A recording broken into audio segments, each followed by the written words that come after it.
Bon mardi, les Master Collectors. Donc ce matin, on s'en va du côté Bitforex, bien entendu, avec toute la grosse polémique qui se trame. On s'en va ensuite du côté de Stargate. On avait eu une vidéo avec une espèce de portail. Moi, j'ai pensé que c'était parce qu'il y avait des nouvelles entries, Viviverse, invitation vague numéro 2. Non. Stargate, motherfucker. On a du Stargate.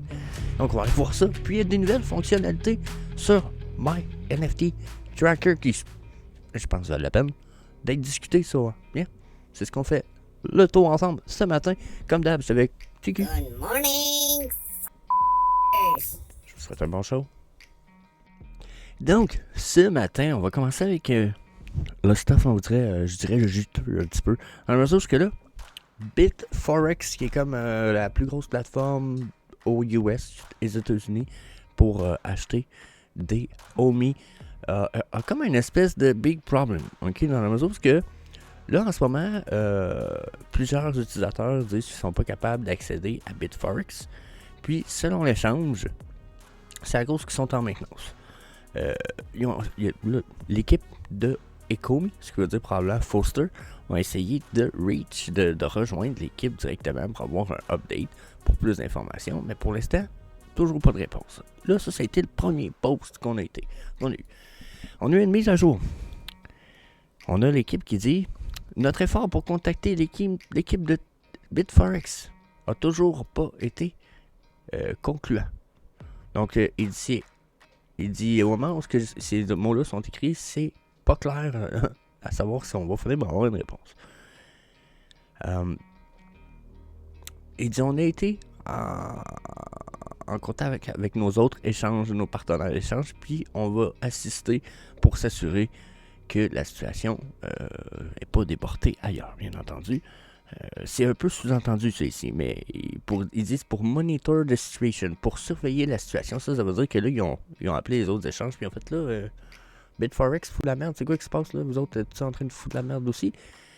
Parce que là, il y a comme une espèce de mini-rumeur aussi qui semble dire qu'il y a juste ceux qui ont des OMI qui sont pas capables de joindre la plateforme. Là, je sais que c'est pas vrai nécessairement.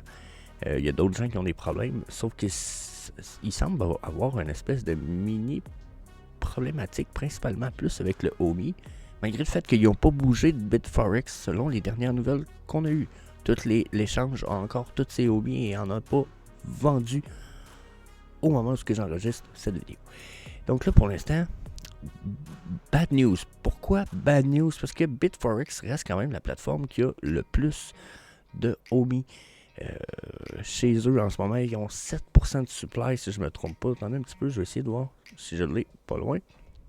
Voilà, je sais ici. On voit OKX a 4 billions, Gate.io ont 3,93 billions, Ascendex en ont 8 billions, mais on voit que Bitforex ont 22 billions de OMI. Là, il semble avoir aussi une espèce de, pas une problématique, mais les OMI que Bitforex aurait sembleraient être encore des OMI qui datent de GoChain. Donc là, on n'a pas nécessairement de confirmation de ça, mais allez faire un follow à Richard 25 38 04 90. Ok, ça c'est son Twitter handle. Allez faire un solo, il fait le suivi de tout ce qui se passe avec ça, lui, en ce moment. Puis, justement, il avait l'air de dire à un endroit, là, je ne peux pas faire le tour de tous ces posts qu'il a fait, et il en a fait beaucoup, qui sont tous intéressants. Mais il semblait dire que, ici, en fait, justement, il disait Bitforex a une backdoor qui est celle de GoChain, qui est la blockchain GoChain. Il dit, tu peux utiliser des mixeurs pour éliminer toutes les traces et mettre 22 milliards en circulation qui seraient vendus de façon proportionnelle. Donc là, c'est pas une espèce de bonne nouvelle. Dans la mesure où bien encore une fois, je comprends. En tout cas, j'ai pas eu le temps de fouiller plus que ça. Là, je vous entends. Attends, écoutez, j'ai poussé la recherche quand même creux ce matin, mais j'ai pas compris encore si les 22 milliards, je veux dire, que Bitforex a, ce sont des OMI de la GoChain. Parce que là, d'après ce qui est ici, il y a une backdoor en GoChain. je peux pas confirmer cette information-là, mais ça serait inquiétant. Dans le sens que les 22 milliards, ça permettrait qu'ils soient liquidés quand même assez de façon discrète, je dirais. OK. Malgré le fait que les OMI n'ont pas bougé pour l'instant de la plateforme de BitForex. Donc là, j'essaie de vous faire un suivi qui fait du sens, la gang, parce que là, 22 milliards qui seraient vendus, ça nous amènerait où jusqu'à un certain point, surtout si c'est vendu un peu style all-in, all-out, là. OK? Ça nous ramènerait OMI à 0.00001. Ça veut dire 4 0 après la virgule. Déjà, on se promène entre le 3 et le 2 en ce moment. Ça nous descendrait quand même relativement bas. Est-ce que ça serait une bonne ou une mauvaise nouvelle? Ben, s'ils retournent sur le marché de façon correcte et qu'ils ne sont pas détruits, burn ou frozen, gelés, je pense que ça pourrait être une bonne nouvelle pour ceux qui sont prêts à acheter, parce que je pense que beaucoup de gens vont acheter en masse. Donc, l'impact va nous faire chuter, je suis sûr, mais ce qui va nous faire chuter de façon magistrale, ça dépend de la perspective. Je pense que c'est très possible. Je pense surtout que ce qui est possible, c'est que là, en ce moment, il y a l'air d'avoir peut-être des fondateurs ou du monde qui semble se sauver. Donc, il risque d'avoir des liquidations, peut-être même. Ça peut causer beaucoup de problèmes. Là, pourquoi je dis il semble se sauver, c'est que les administrateurs de BitForex, le 25 février, ont délité tout ce qu'il y avait comme message pour aider ceux qui avaient des problèmes avec leur plateforme. Si on regarde pas longtemps après, l'admin a changé sa photo puis son hashtag sur celui-là, je sais pas sur quoi, c'est sur Telegram. Son nom, sa photo ici. Hein? Le gars a l'air de comme se sauver finalement. Ça va être vrai que vous autres, le gars, il a l'air de foutre le camp. Avec 56 millions, si on a compris. Le OMI semble pas être touché de prime abord, mais comme j'en ai parlé plus tôt, il est possible qu'il y ait un backdoor. Backdoor, c'est comme une porte cachée, une façon cachée, dérobée de tricher le shit.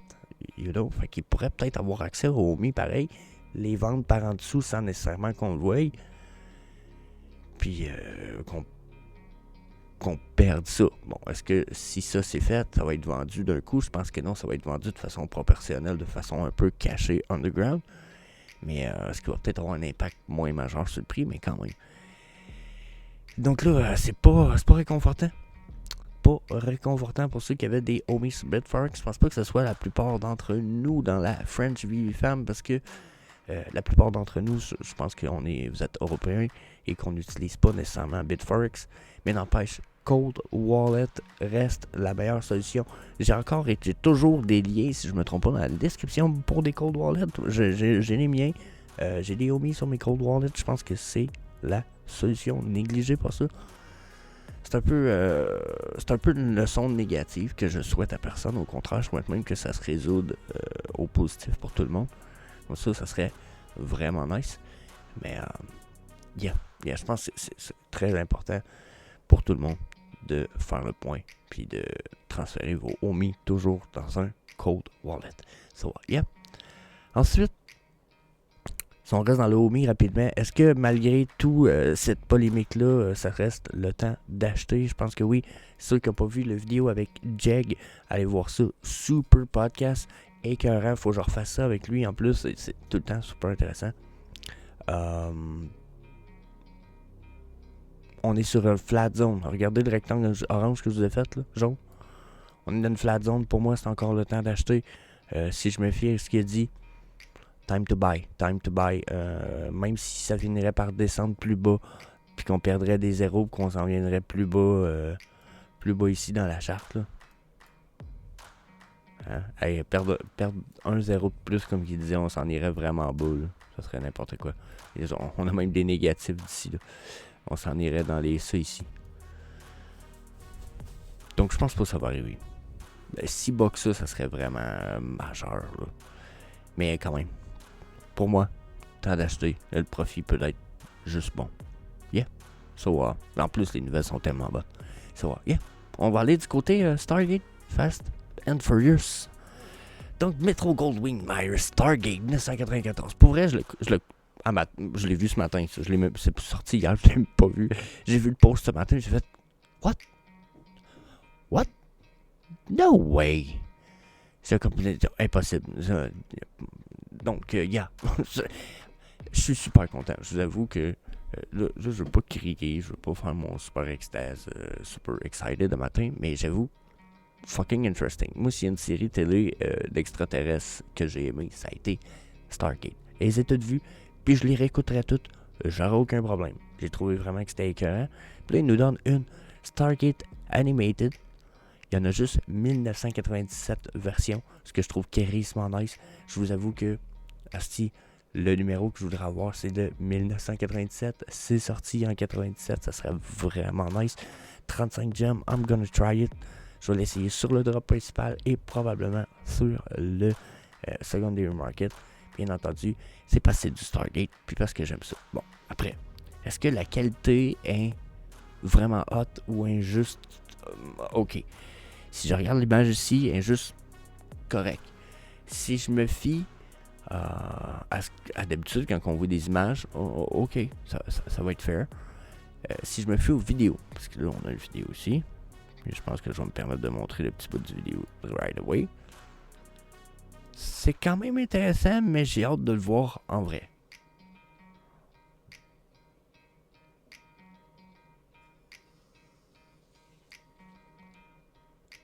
Donc, pour vrai, yeah. Fuck yeah. Pas trop déçu. Animated avec le sound. Puis là, ben justement, après, on a le droit à des Horus Guard. Hein? Ils seront pas... j'ai pas compris s'ils étaient animated, mais il est écrit ici que le casque se rétracte puis révèle des yeux illuminés. Mais il n'est pas écrit qu'ils sont animated puis ils montrent pas d'animation dans la vidéo. Donc, yeah. C'est pas les pièces les plus hautes, mais il faut avouer qu'ils sont très représentatives. Leur bâton a l'air exactement comme les vrais, les casques aussi. Je veux dire, Chris, fuck yeah, ils ont fait comme faut. Puis on a aussi le Anubis avec seulement 297 versions. Ce qui est pas mal non plus, je l'avoue. Donc, I like that shit. J'aime ça pour vrai. Je suis vraiment content. Je vais participer. Mais par contre, est-ce que vous êtes pas tripper de Stargate? Ben, je vous le conseille pas de prime abord. Mon avis, en tout cas, c'est pas participer sur le drop. Je pense pas que ça vale la peine vraiment en off, parce que je pense pas que c'est une propriété intellectuelle qui est appréciée. Dans le monde, là, il faut que vous ayez aimé La Porte des Étoiles pour connaître ça. Vous avez pas aimé ça, vous avez pas écouté ça. C'est un peu comme quelqu'un qui aime pas Walking Dead, puis qui aime pas les zombies, il va pas écouter Walking Dead, il l'a jamais écouté. Ça l'intéresse pas. C'est très... C'est niche, un petit peu. Hein? C'est comme Star Trek. C'est comme... Il faut que tu aimes ça, il faut que tu l'aies écouté. Donc, je ne suggère pas, prime sur le drop, mais secondary market, vous trouvez des bonnes pièces, peut-être à flip, puis il va y avoir une communauté de ouf un jour, qui risque d'être comme, fuck, ils ont du Stargate, I'm coming in. Stargate a une très forte communauté encore 10 ans après que la série télé soit comme terminée. Donc, yeah, pensez à ça, ça a 30 ans en plus, hein.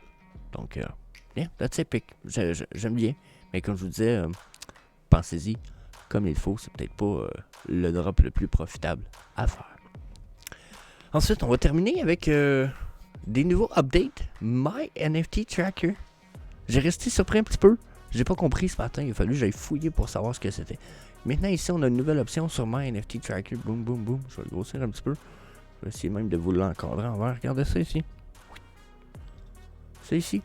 Ça vous permet de sélectionner les collectibles selon les frais qui coûtent sur le marché pour les trader. Donc, mettons que vous dites, vous voulez trader de quoi que les frais sont moindres, ou ce que ça coûte, il y a moins de frais quand vous faites la revente sur le secondary market. Vous sélectionnez les frais que vous voulez ici, et voilà. Comme les Ironman, regardez, les Ironman ont 2,5% de frais de trade. Incroyable. Incroyable. Frais de trade super bon. Donc, I like that shit. Super profitable. Je pense pas que ça soit négligeable comme feature. Il y a également moyen d'y aller par set maintenant. Donc, regardez ça ici. Bon, là, il est sur le loading, bien sûr, t'en as un peu. Donc, voilà, bon, les sets sont pas... les images des sets sont pas encore intégrées, mais vous pouvez voir quand même, regardez, Cryptkins, exemple, saison 1. Il en reste 12. Ça coûterait 102 gemmes total, si je me trompe pas, là, bien sûr. MCP Missing. Ça, je suis pas sûr. Puis le nombre de Master Collector Points que ça vous coûte, que ça vous rapporte par gem. Donc, Crush, j'haïs pas du tout. Je trouve ça fucking interesting. Je pense que ça va pouvoir... puis regardez, j'aime par set 9, prix 17, MCP, increase. Oh my god, ils ont mis... J'aime par Master Collector Point.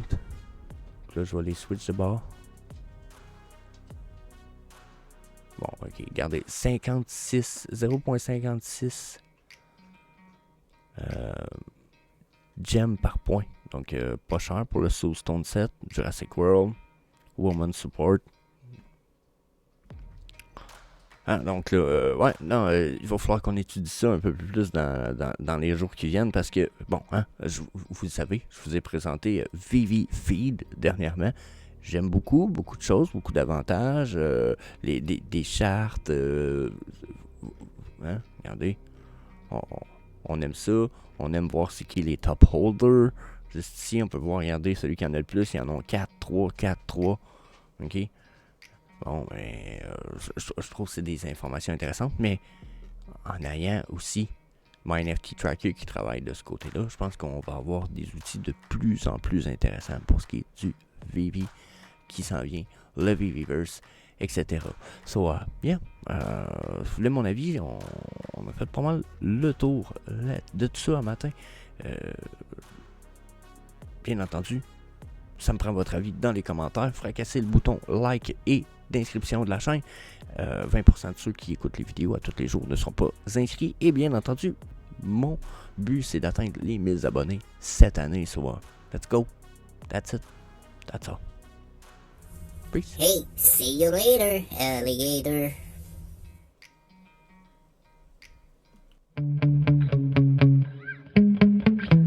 Yeah. Sometimes I get so mad, there's no controlling me. My thoughts get so bad, I'm like, I might grab a bat, I don't know. My wrath, my blood boils over like, oh God, here goes. I lost all feeling from my head to my toes. You said some shit that I can't let go, so just stay tuned.